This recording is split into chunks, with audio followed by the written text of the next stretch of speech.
The Harrington estate had hosted countless elite events, political fundraisers, billionaire galas, power dinners, but never had its marble floors witnessed a humiliation so quiet and cruel. The hall sparkled with wealth, yet the air felt cold, almost sharp, as if money itself had sharpened every tongue present. At the center stood Emily Carter, a bride wrapped not in luxury, but in grace, trying desperately to breathe through the weight of 1,000 judging eyes. Her simple gown, chosen for comfort and meaning rather than status, seemed to offend the room more than any insult ever could. From the very moment she stepped inside, Emily knew she was an outsider. Conversations paused when she passed, smiles faded. People looked at her the way one looks at a stain on silk, something that didn't belong. She could feel it in her bones. The Harrington family wasn't just wealthy, they were proud of their cruelty, and today they intended to remind her of her place. Victoria Harrington watched Emily with thinly veiled disgust. In her mind, her son had committed an unforgivable sin, falling in love with someone who didn't strengthen their empire. To Victoria, marriage wasn't about love, it was a business merger. And Emily was a loss, not a gain. Every breath Emily took felt like an insult to her lineage. When the objections began, they were wrapped in silk words but carried iron blades. Victoria's voice sliced through the room, calm and deadly, questioning Emily's worth, her background, her lack of contribution. Each sentence peeled away a layer of Emily's dignity in front of hundreds of guests who watched silently, enjoying the spectacle. No one stopped it. Not one voice rose in her defense.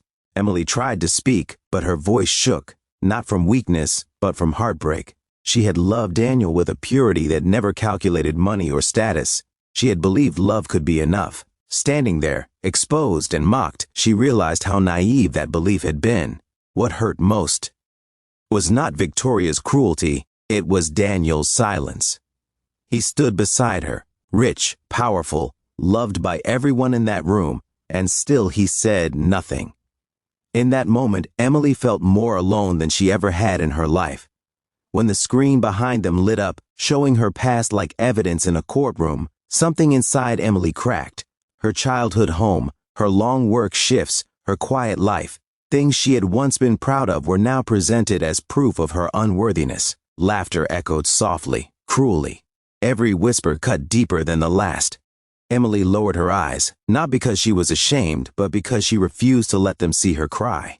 Then came the question that shattered her composure. "And where is your father?" Victoria asked, her tone dripping with mock sympathy. "Couldn't even afford the time to be here?" Emily's hands trembled. Her father had always been a mystery to others, quiet, distant, always traveling.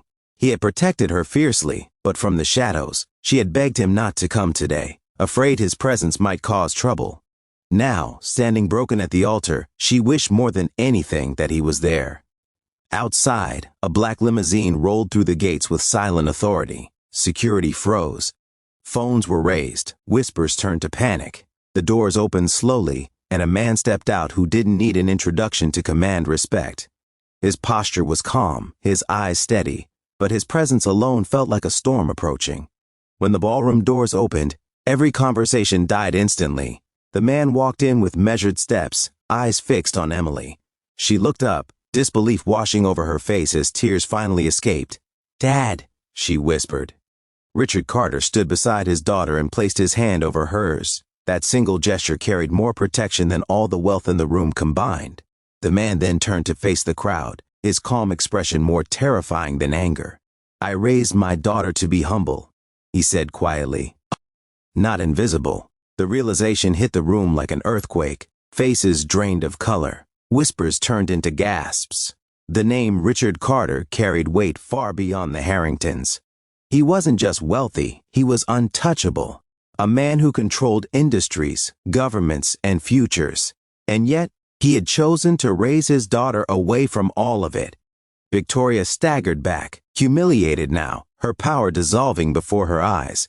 The same woman who had mocked simplicity now stood exposed in her own greed. Richard didn't raise his voice.